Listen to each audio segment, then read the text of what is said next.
To do in this next section, I think all of you can see my screen. This is where we get into the nitty-gritty of diversity and inclusion. I want to remind you, please use the chat box for any questions you may have. We will repost the presenter bios in the chat box. Thanks, Erica, for doing that along with the other handouts. And again, it's optional. Please keep yourself on mute if you're not presenting, and turn your video on if you're interested, to make it more exciting and dynamic for our presenters. And I want to give a super shout out to Erica, who makes the magic happen. Erica is doing an amazing job today. So she's the juggler behind the scenes. She's putting the documents in the chat box. She's letting people into the waiting room. So we know, Mike and I know who has the real power with the Desert Angels. So thank you, Erica, for taking good care of us. You're very welcome. Thank you. So now let's just take a minute very quickly to regroup. And we talked a little bit about kind of what is the motivator and thought behind becoming an angel investor. How does an angel group work in terms of the process, and what happens between a founder and her investor? How do they navigate the relationship? And based on the feedback in the chat box, we definitely hit a nerve on that last one. And I think we're gonna have to do more of those conversations going forward too. So you guys, brilliant work. Congratulations to everybody so far. Really great day. If you are thinking about, and about 25% of you said yes, if you're thinking about becoming an angel investor, these books happen to come across my desk in the last few months. They're good starting points. Angel Capital Association, or please, as Jim mentioned earlier, reach out to ATI or reach out to Desert Angels. And we'll be happy to host you at an event and talk to you more about how angel groups work and how you can get engaged. And we look forward to seeing more of you get involved and step up and join the effort in becoming an angel investor. Those are really good ways to get started. But now let's talk about the, I think, Ashley, you called this the challenging conversation. So let's talk about the conversation. And I want to start off with really briefly some terminology. So when I mentioned diversity for the case of this discussion, we're thinking about gender, ethnicity and culture, age and experience, although yes, diversity encompasses so much more. So we're just using that as our starting point. Diversity really means the characteristics that make us unique. It's the what. And inclusion, by contrast, is the how. It's the behavior that welcomes and embraces diversity. This is how we put this into motion. And the goal of today and the conversation today is to figure out how we can, as Desert Angels and as a community here in Arizona, with ATI and all of our partners, how can we do a next level engagement with our community partners. And the reason why we're doing all of this is because we know, and Jim, you mentioned this totally nail on the head earlier, which is that diversity really leads to different perspectives, right?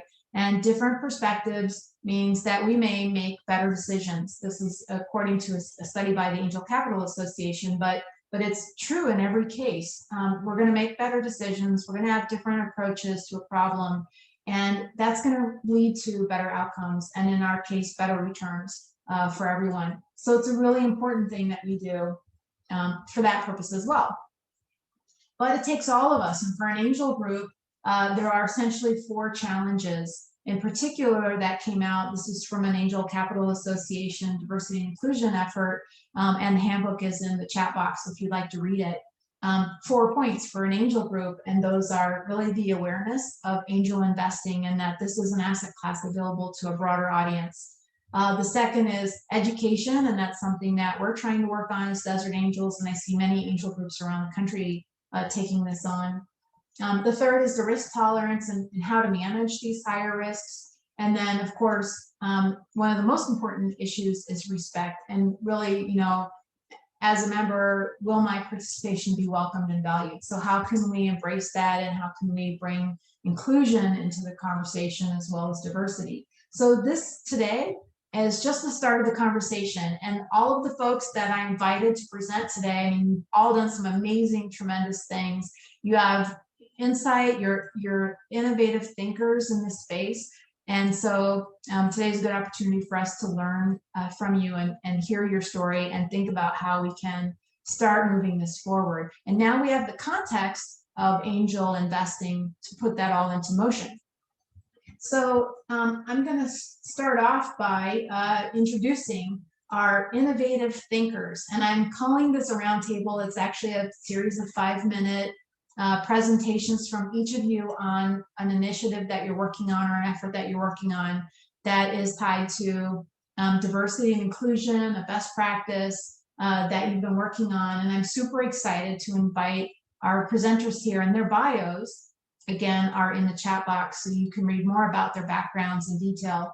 I'm going to say their names and titles. We'll invite them to present in the order that they appear on the screen. We'll have Eileen Dingus, Marketing and Events with Tech Launch Arizona at the University of Arizona. She's going to talk about the NSF iCore program that she's working on and her current initiative there. Anna Darian, she's I love this, storytelling coach and startup education. She's with our partner Arizona Forge. Anna, we're glad to have you here. Kathy Lynn Pilato, who you heard from earlier with Golden Seeds. She'll talk a little bit more about Golden Seeds. Ashley DeRusa with Rue Events and Black's Friday, and I'm super excited that she's joining us. And they have some really cool initiatives that are going on that we need to hear about and will hopefully be participating in pretty soon. Peter Loya, he's the Director of Community and Government Relations at Tech Parks, Arizona. So Peter, shout out, we're glad that you're here joining us today.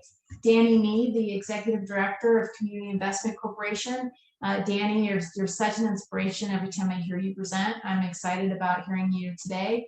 And of course, we started the day with, and we're ending the day with, Alicia Robb, CEO of Next Wave Impact. So please join me in welcoming our speakers to the stage. So welcome everybody.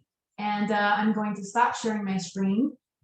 I'm going to call you up to the stage. You'll have about 5 minutes to talk. And I will gently nudge you if you go over, but I'm guessing you'll stay right on time. So without any further ado, Eileen Dingus with Tech Launch Arizona, you're up.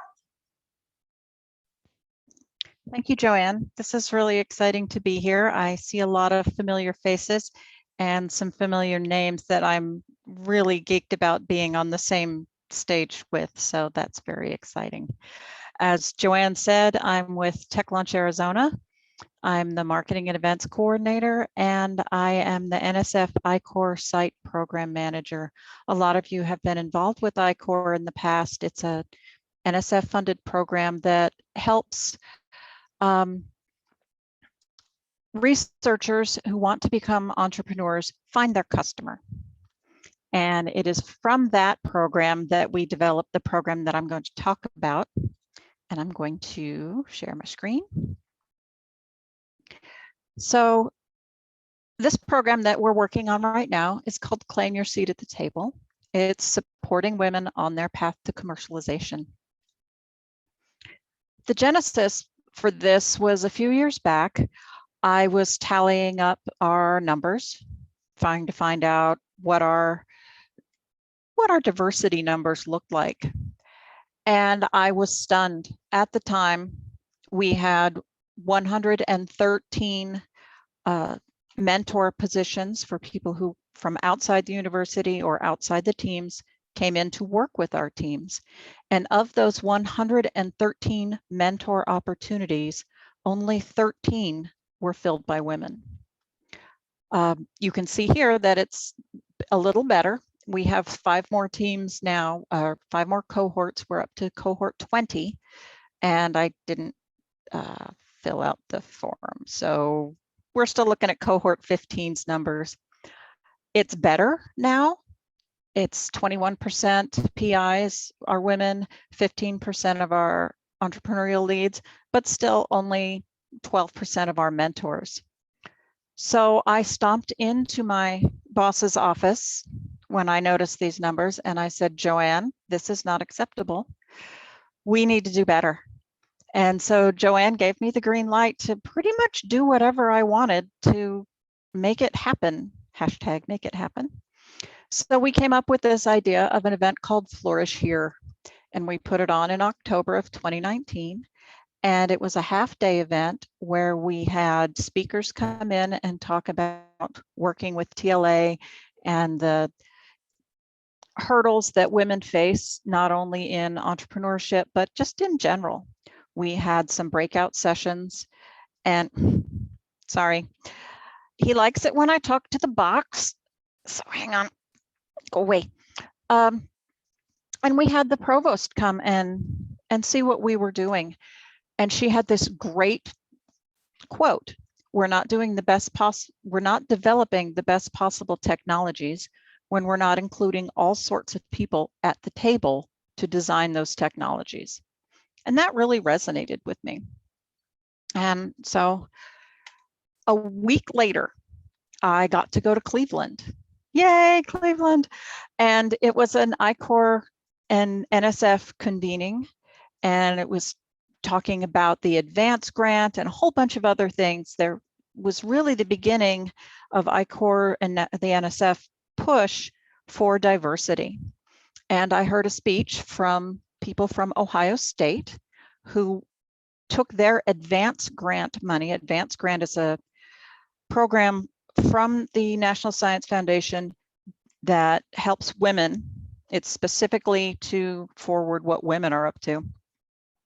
And they developed a program called Reach for Commercialization, inspiring female entrepreneurship. And that really inspired me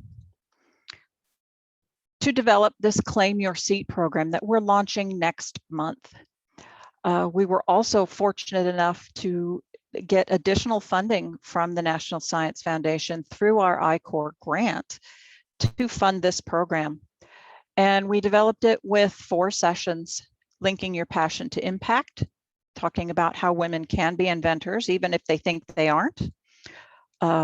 Building a team. No woman is an island.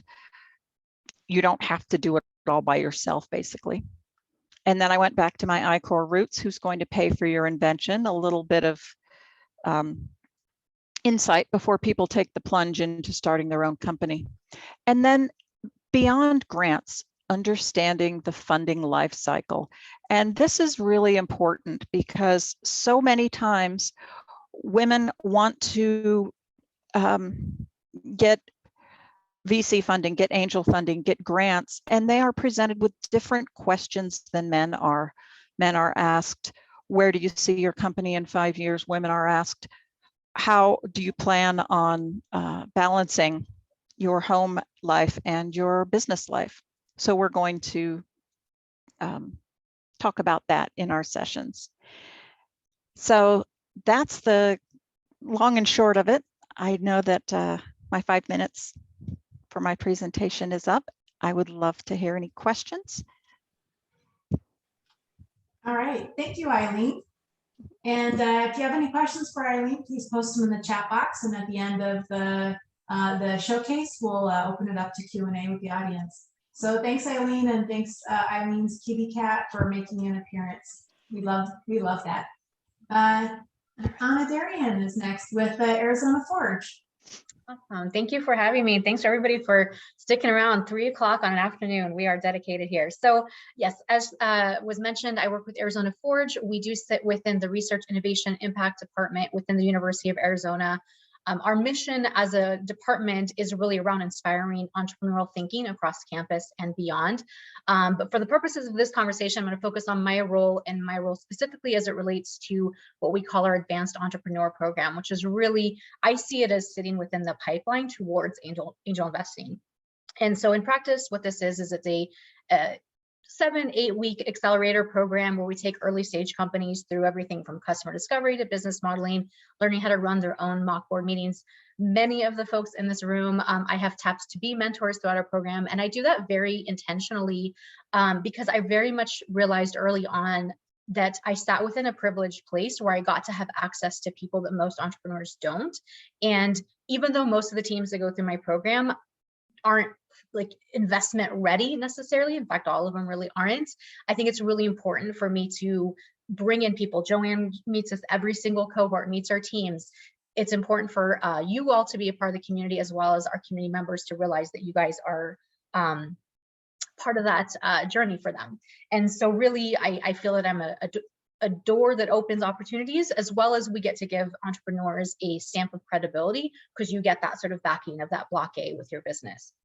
But this is a conversation about diversity, equity, inclusion, and I was asked to speak about some of the work I've done, as well as some tactical advice that I could offer. And so very specifically, I found myself in a position with my program on the third iteration of running this cohort, where I found that my cohorts were actually getting more male and more white as every applicant pool came across. And my fall cohort, I literally had one female applicant total.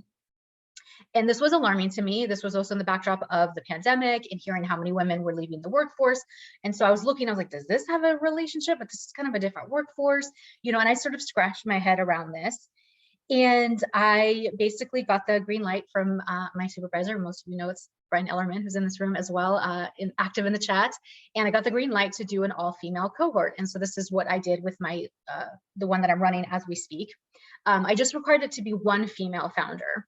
And so what happened is we do have a significant number of female founders that have come in. I think having that branding that really is saying this is a space for you was very helpful. But what I found is I also have a significant number of male CEOs that they came in with having one female founder, and then the male is actually CEO, which means that the voices and the conversation really dominates around a lot of male conversation as well. And so I'm still in this space where I'm going, okay, so what is happening here? What can I think about and do differently? Because I feel like I'm in this with you all, learning how to do this better as I go. And I recently had a moment that I want to share, which is I went to a very much a female founder space that was having a showcase day. And I went to this sort of graduation day for them, and it was all female founders. And what I walked away with was this striking difference between what I had in front of my cohort and what I saw here, which was that it was a place that was fully feminine, and almost every venture was by women, for women, meaning everything from things with childbirth, breastfeeding, UTIs, peeing your pants after birth, things that I never hear about in my world. The closest I get to anything feminine in my world is maybe somebody with a yoga venture. And I asked myself, like, what is different about this space? Why are women going to this space and not mine? And I'm still in this space asking this question. And so what I wanted to sort of offer in this conversation, because there is this desire to get more diversity, and then there's this also realization that they're not naturally coming. And so, you know, I think first and foremost, I think it's important for me to always situate myself within the spectrum that I would say of power is really, you know, we hear privilege, things like that. I mean, I am a woman. I am white, cisgendered, heterosexual, able-bodied. I stem from American mother of European descent, Armenian father, immigrant to the US. And all of that sort of sits me up in a certain power position where I naturally have people that look like me, that gravitate towards me. But I also have to realize that I sit within a space that's within the university, and the university is a phenomenal resource. It's a community partner. But if we have to be honest with ourselves, it's also a very white space in terms of thought leadership. 100% of our presidents for all history has been white, all white male, with the exception of Ann Weaver. And I have to realize that this creates an atmosphere where only certain people that will feel comfortable entering the space are going to be naturally coming to me.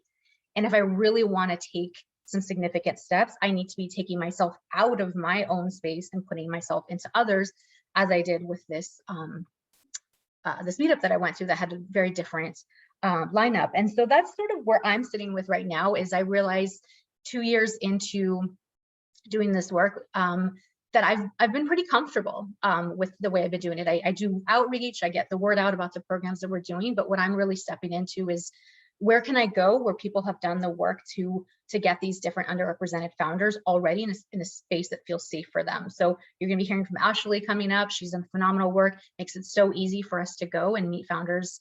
There's Latinx every day around the world somewhere. There is an accelerator that is graduating a new cohort of people of all varieties. And I think that's really where I'm at, is to go to these spaces really with a spirit to learn and understand, and not necessarily be there as a savior to help win the day for everybody, but really understand like, what is it that I'm missing? And that's an invitation I'd like to give others. And the last invitation, unless I get pulled off at my 5-minute mark here, is, I run an accelerator and we're graduating a cohort next week on the 24th. So if anybody, really wants to come and connect with different founders, I've got a full cohort that needs support, and there's one female founder on every single team. And so this is an opportunity. So I'm going to pop my email in the chat. And if you want to come and help our local ecosystem, you're more than welcome. I'm seeking mentors as we speak. So hopefully I made it within 5 minutes there. I'll give it back to you, Joanne.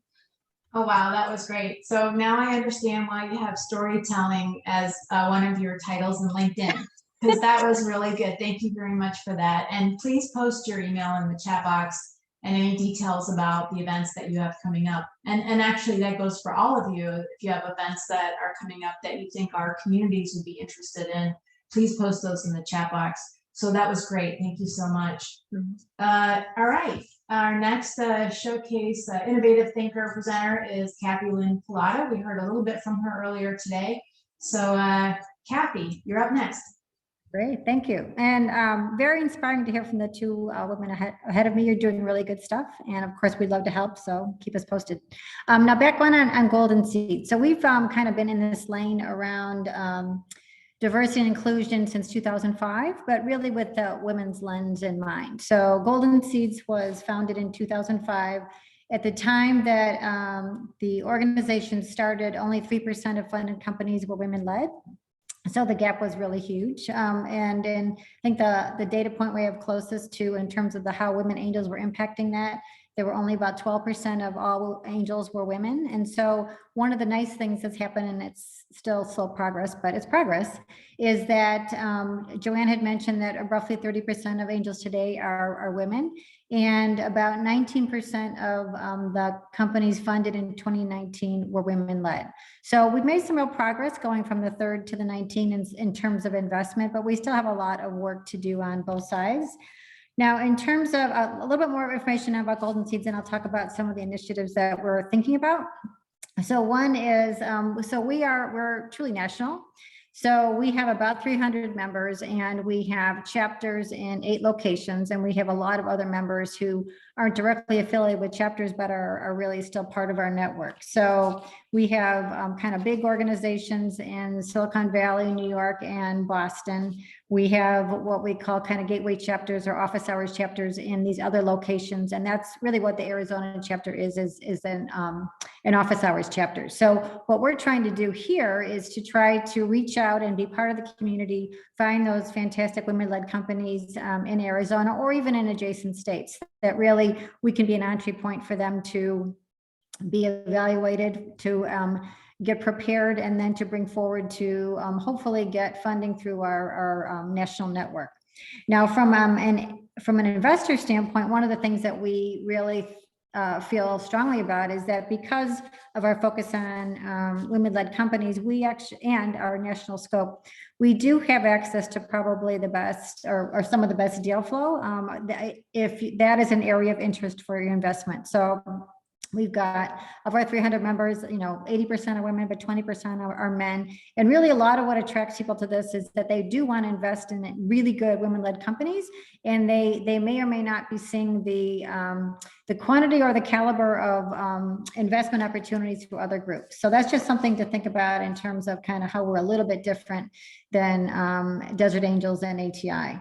So one of the things that I would say, even though, we're very happy with our focus on women-led companies, in the last year, we also took a look at these other questions around diversity, because we need to, the question was, are we attracting enough members of, diverse backgrounds? Are we attracting enough great women-led companies of diverse backgrounds? And so it is something we're really starting to look at. We put a group together, an Access to Capital group, and they've been doing their research as they should, kind of not maybe probably as deep as Eli has, but really trying to take a look at these questions on, are there things that we need to do differently so that we can really be as inclusive on both sides as we'd like to be.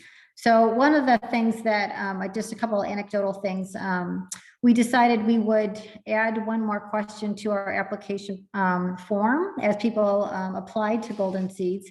And it's, self-reported, but, we asked the question about, ethnicity. And so we were able to take a look at kind of what we've seen in terms of our application pool in the last, I think it was probably 3 to 4 months. And about 40% of our applicants were non-white. So they're a combination of, obviously Latina, and Hispanic, it's some Asian, and then also some Black entrepreneurs. So that was a little bit higher than I had thought. It's about 43%. And then of those who had identified as entrepreneurs of color, about 40% of them are still in the deal flow, right? Some of them are not because they were early stage or they didn't have the kind of business that really we like to invest in, but there are quite a few that are still somewhere in the process. So we're hopeful that we can pay a little bit more attention to what's happening with these companies. And if, they're good businesses and they need a little bit more help from some of our experienced investors to kind of get over the hump, that's some of the things that we might be able to provide. So we don't know yet kind of where all this is going, but one of the first things you do when you want to change something is you pay attention, right? And then you start measuring things. So we are starting to kind of get a feel for what we're doing, at least in terms of the pipeline side. Now, another thing that has come up, and it's just anecdotal, but it's something that you might agree with or not. But when we started talking about trying to do more in Arizona to try to support entrepreneurs of color, some of the younger members of Golden Seeds who really are time constrained. I mean, they're often the primary breadwinner in their family. They've got young children. They've got full-time jobs. They really want to invest in this space, but they don't have a lot of time. They raised their hand to try to figure out what we could do differently in Arizona. So one of the things that was interesting to me is it started to attract interest in mentoring and supporting in the community from a group of folks who really don't have a lot of time, but this is what they wanted to raise their hand to do. Now, one of the things, though, that we're still trying to figure out is what exactly are the avenues to find the right companies? What kind of expectation can we set about the level of mentorship that we as an organization can provide? Because, we're really an investor group. We're not a, mentor group in the same way that, some of these accelerators and other programs are, but there's a certain amount of support we can give to companies that really we think that we can help and will be building the kinds of businesses that we can invest in. So there's still work to be done to figure out what we can do in Arizona. Actually, Joanne and I have had some conversations about this. We want to learn from all the organizations who have a better lens on this. And I'm certainly going to introduce our task force to Eli and his organization and what they're doing, because we heard some of the same things that he was saying, which is we need to. Kathy, I don't want to interrupt. Can you finish that thought and then we'll move on? I'm sorry. So just a comment that we just need to meet these people where they are. So I think his comments were right on. So I mean, sorry for going too long, but thank you for the time. No, that's okay. Thank you so much, Kathy. I appreciate it. And sorry about that. We have so many presenters still to go through too. So sorry. So I'm pleased to welcome Ashley LaRussa up to the stage. Thanks, Ashley. Thank you, Joanne. What an absolute honor. And just thank you for the invitation. I've just been learning so much to actually hear from angel investors and how they started and what they look for. So again, an honor. I am Ashley LaRussa. My pronouns are she, her, queen. I am the founder and owner of Rue Events. We are an event management company. We work with nonprofit organizations and community leaders as they strategically work towards DEI initiatives. So that includes event management for nonprofit fundraising events, as well as consultation here virtually. And so I really enjoy having these courageous conversations, which is an approach from Pacific Educational Group, where we're absolutely able to talk about race and demographics that are, really impactful as we're looking at investment, as we're looking at access to capital and traditional lending. And so with that in mind, I heard a number of challenges and issues from angel investors. And hopefully during this time of 5 minutes, I hope to share a solution. So I had an opportunity this past summer of June 2020, collectively partnering with fellow local Black owners and coming to a point where we couldn't find ourselves. Not only could we not find ourselves, but we were hearing our community members could not locate Black owners as well in a number of diverse industries. You know, we may see media focusing in on restaurants or a new hair salon, but there are a number of entrepreneurs in multiple industries. And so we wanted to come out with a website, a comprehensive and accessible directory. We knew there were a number of chambers that may have a few members on their directories. We know that there may have been some initiatives started in the past, but they were putting the burden and the barrier on the business owner. They were asking for ad space. They were asking for annual membership. And when you're focusing on trying to keep the lights on and keep your inventory going, the first thing you let go is usually memberships and dues. And then the next thing you may possibly let go is your footprint online, your website, that annual fee. And so we wanted to come in with that solution. So during this time, I'm going to share my screen with our website, kind of navigate through the website, and again, highlight some of our businesses here statewide. While I'm doing that, please feel free to put any questions in the chat.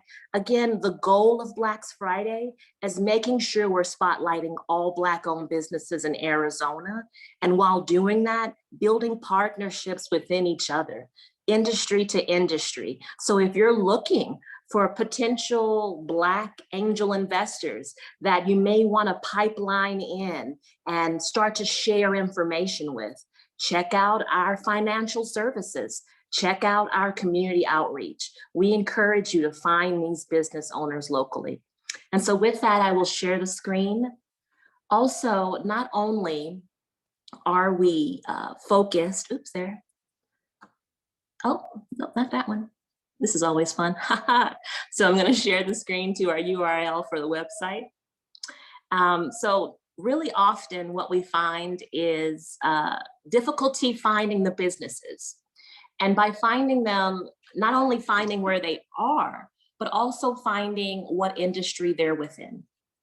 And so as I pull up Black's Friday here, the first thing we wanted as soon as you came to the website was spotlighting a search bar. We want to be accessible. So whether you know the business name or the industry, or you just remember the business name, the business owner's name, we're able to put that into the toolbar to search. We currently have 720 businesses listed on our website. We have just over 540 listed on our app on iOS. Our goal is to locate every single Black-owned business here in the state of Arizona. We're hoping we get to 2,000. Monthly, we spotlight businesses. This month, we chose to spotlight Black-owned nonprofit organizations. This was Arizona Gives Month, and so we wanted to make sure that if you were looking where you could possibly give your dollars and you weren't, knowing of any local Black nonprofits, we have them for you here. As well as we released a Black paper. The Black paper was highlighting what we're doing today, having the opportunity of spotlighting other community partners that are focused on Black entrepreneurship specifically. And so with that, we came out with issue 1. One of our authors is here with us today, Danny Nee from Community Investment Corporation, again, highlighting initiatives that are being done purposely. Also making it aware that this is searchable by city. We want to be accessible and knowing that, yes, we see you, Gilbert. We know that there are Black-owned businesses there. And maybe you might not be on that Visit Phoenix list. You are definitely here with blacksfriday.com. Also, the thing I want to note is that this is inclusive. And so we are not saying we have the full list.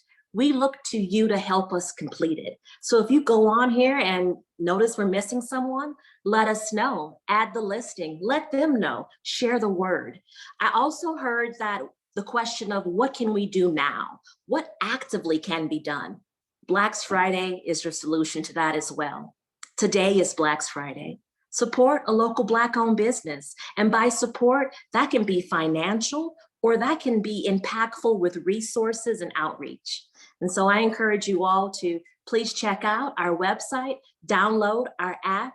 And if you have any further questions, I will be available at rueeventsllc.com. I'll put that in the chat. Also, I'll put in the chat an upcoming event, the very first annual Pitch Black event. We are partnering with Phoenix. We will be showcasing this virtually. We will narrow down the list and applicants to 5 finalists. And again, showcasing that, look at all of this wonderful talent you have here locally. For more information, I will drop that link in the chat as well. Thank you. Ashley, that was great. Thank you so much. And I'm assuming that we'll all be invited to the pitch event. Yes, Awesome. absolutely. Excellent. Thank you so much. That was great. I love it. All right, I'd like to invite our next presenter to the stage, Peter Loya, Director of Community and Government Relations with Tech Parks, Arizona. Welcome, Peter. Thank you, Joanne. It's very much an honor to be here, especially with such amazing women. I am just going to share a picture that'll kind of lead into our conversation of what we're at Tech Parks. Bear with me. I'm sharing a little fun. I will just share the screen.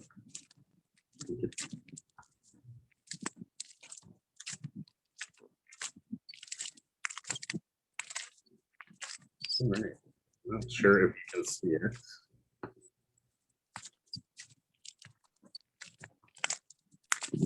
I apologize.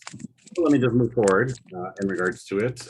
Basically, my name is Peter Loya. I am the Director of Community and Government Relations for Tech Parks.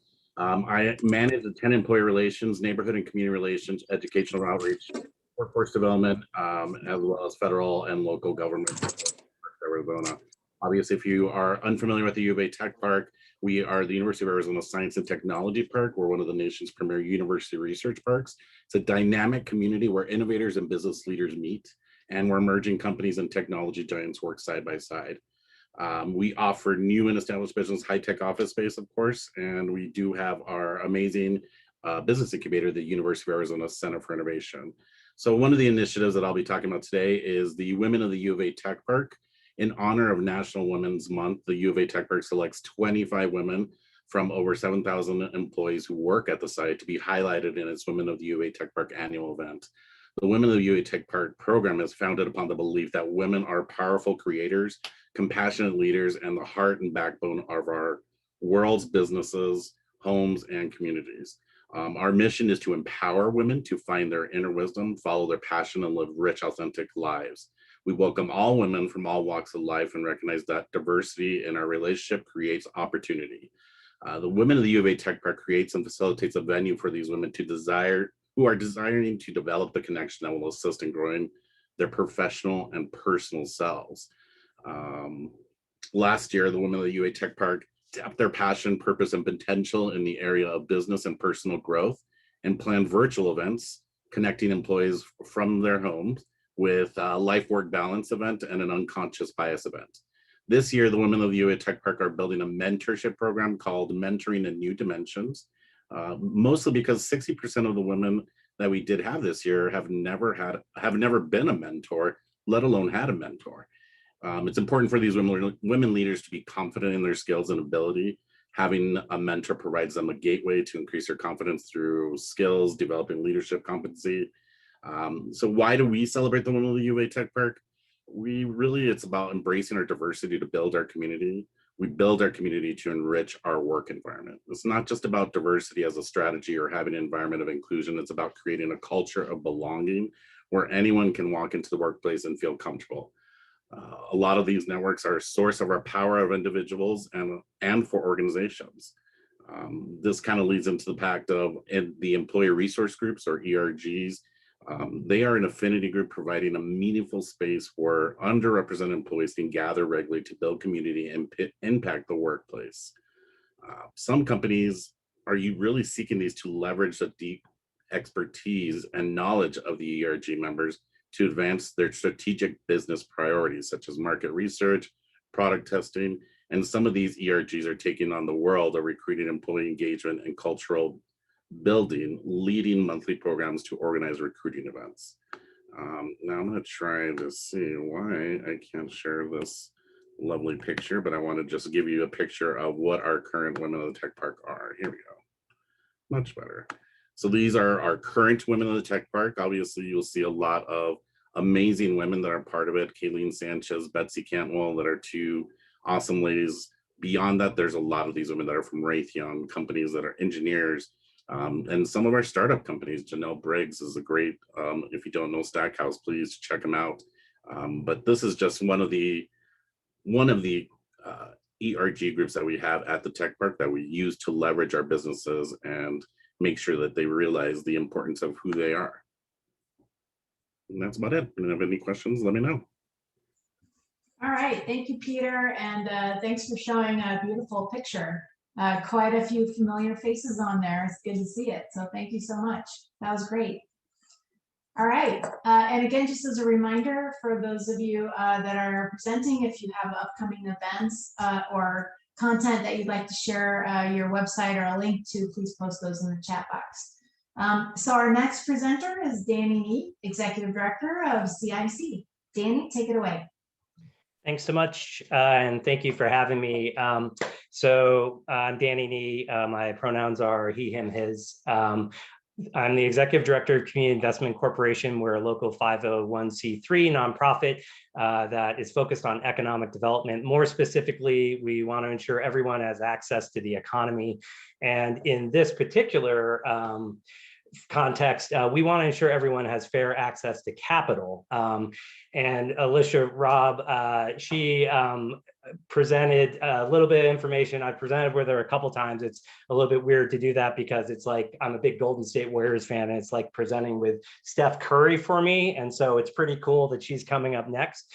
But one thing that she does is she presents a lot of data, and quite honestly, that data is pretty damning about capital access in our country historically and continuing on till now, whether that's venture capital or whether that's debt capital. Our capital access institutions basically don't serve the needs of our country well. And what I mean by that is basically if you're not a white dude, and I'm the white dude, then you don't have fair access to capital, and you haven't traditionally. People can try to argue that, and that's fine, but really the reality is the statistics don't lie on it. The disparity is striking, and one of the really big issues that comes along with it is not only the moral issue of equity, but in fact the cost of this kind of lack of capital access. So what are we doing about it?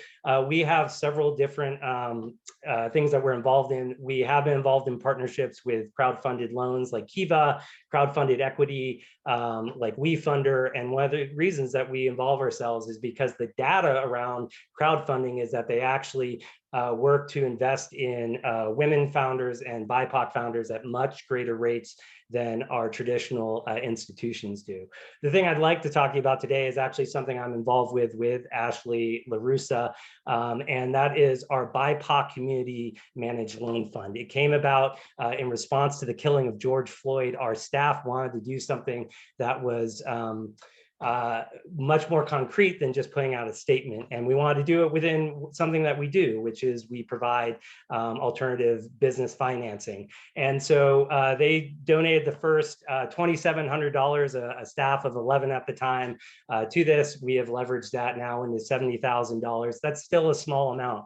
And it is interesting sometimes to present in front of the angels because we work in a very small space. We work in micro space. We work at a little different part of the funnel that comes up to angel investment, but we are trying to create pathways for entrepreneurs to do so. What is unique about what we're doing is that that funding that we are raising, that we've raised, we are turning over decision-making power 100% to BIPOC community members. We have a loan committee. They're coming up with their own underwriting. They're coming up with the qualifications to do so. We are only helping to facilitate that, but it's all the decision-making is theirs. if they want to say yes to every single person that comes in front of us, if that's what they want to do, then that's what we will do. What we will do is originate, and we will service the loans. People will say to me, well, that seems crazy. You're getting rid of so many financial fundamentals. Well, our financial fundamentals have been really, really hard on a certain sector of our population. 85% of businesses start with somebody's own wealth or the wealth of friends and family. And the reality is that white families are 10 times, on average, 10 times wealthier than Black families, 5 times wealthier than Hispanic families. It's not hard to figure out what the problem is why we have disparity in ownership then.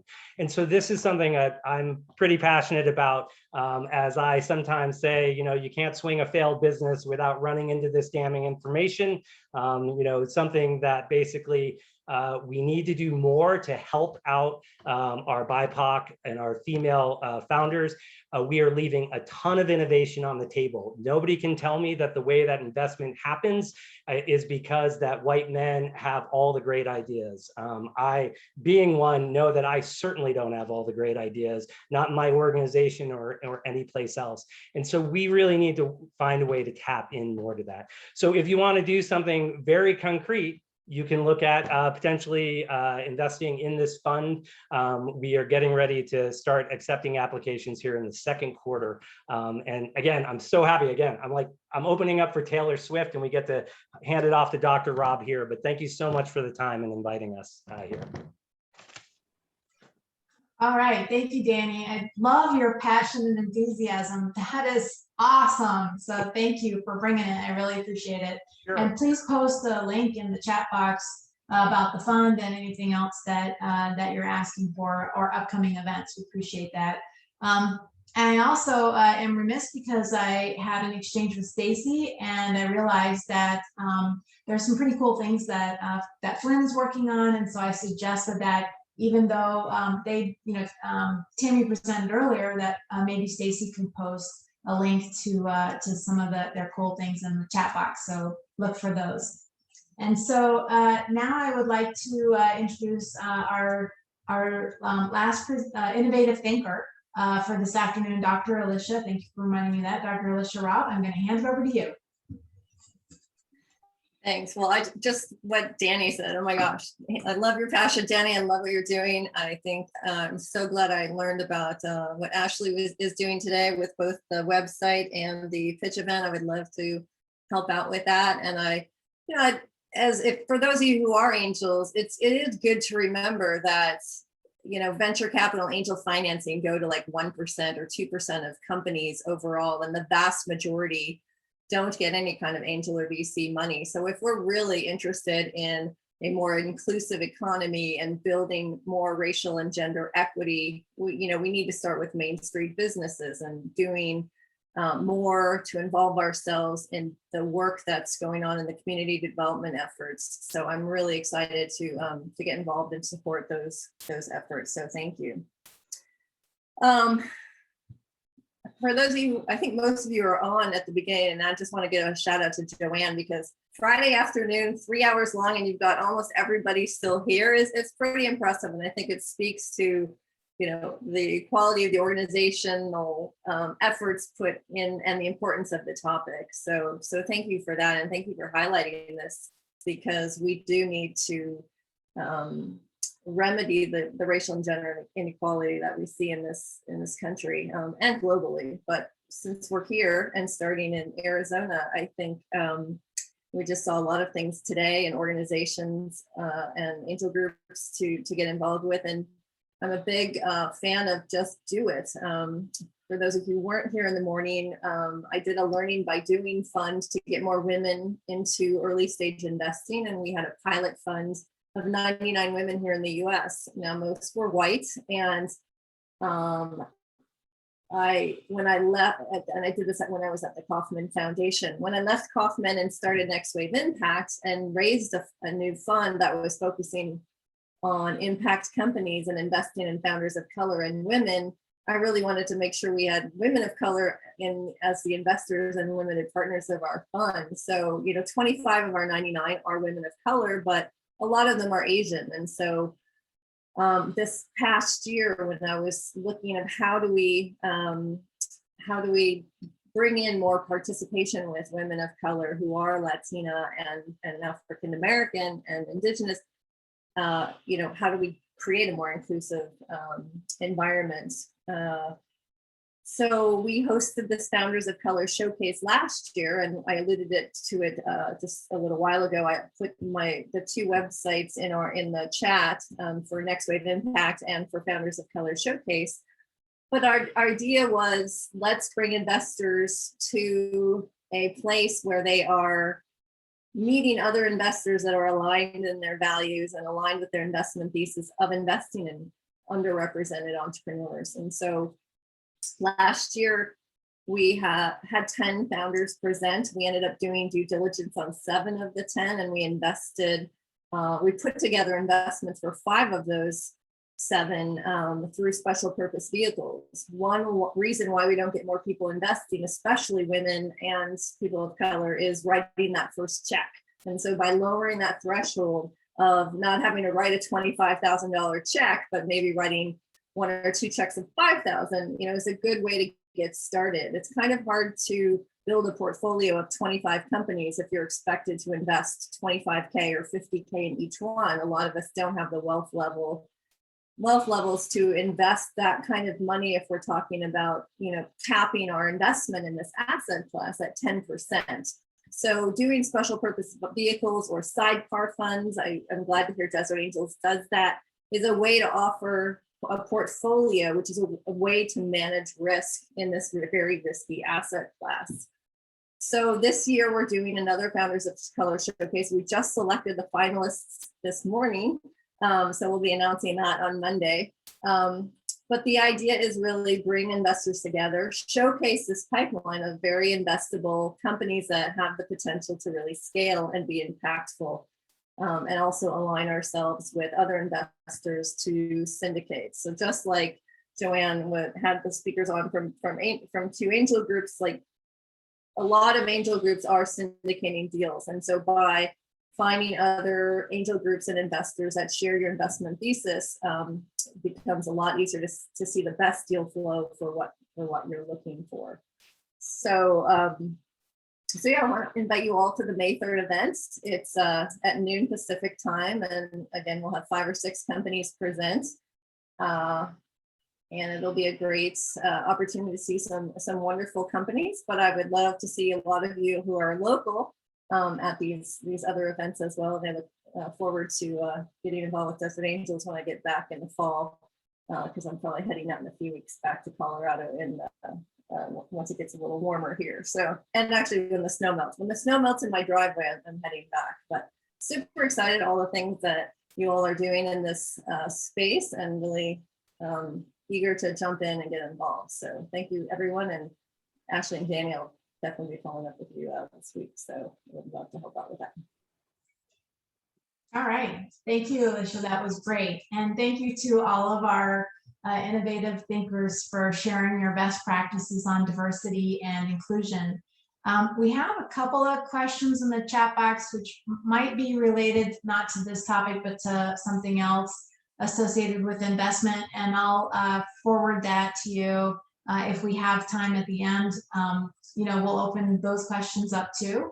And I just have a few more comments that I'd like to share because we are running a little bit late. I promise. It's Friday. It's 3:54 on my clock. So I promise that we'll be done before the bewitching hour. And so we just heard from 7 incredible innovation thinkers. I took a lot of notes. I think this was a really great discussion, and I appreciate you sharing all of your comments with us and walking away with a lot of really good ideas. So now we're on to some closing remarks. And again, another coffee mug. I saw this one on Amazon, and I just wanted to remind you that all of you are awesome. And as those of you who know me know, I overuse that word. I'm trying to get better, but I can't get away from it. I just love the word so much. You guys are all awesome. So don't forget that you're so awesome. And you can buy this coffee mug on Amazon. I feel like I should be promoting Amazon today with all these coffee mugs. So Today, we talked about a lot of really deep stuff. We really looked at, the perspective of the individual investor from the angel group. We started a conversation around diversity and inclusion, and you'll notice I say started because this is really just the beginning for us.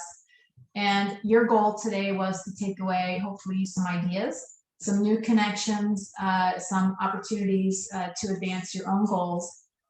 I would strongly encourage you to post any outstanding questions, even an introduction or a hello if you want to connect to someone who was on the call today.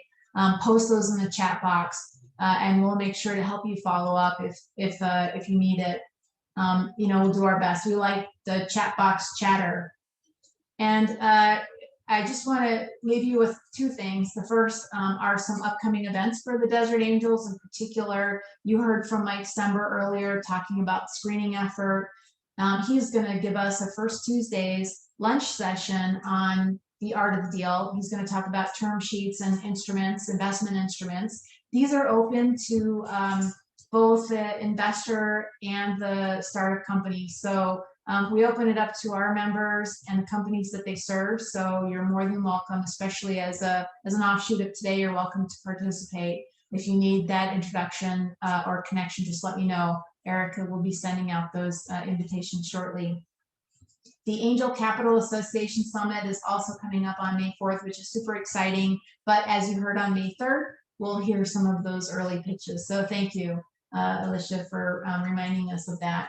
And then also June in our Desert Angel member meeting, we have some special recognition activities happening for some of our members. So for those of you on the call that are Desert Angel members, be prepared.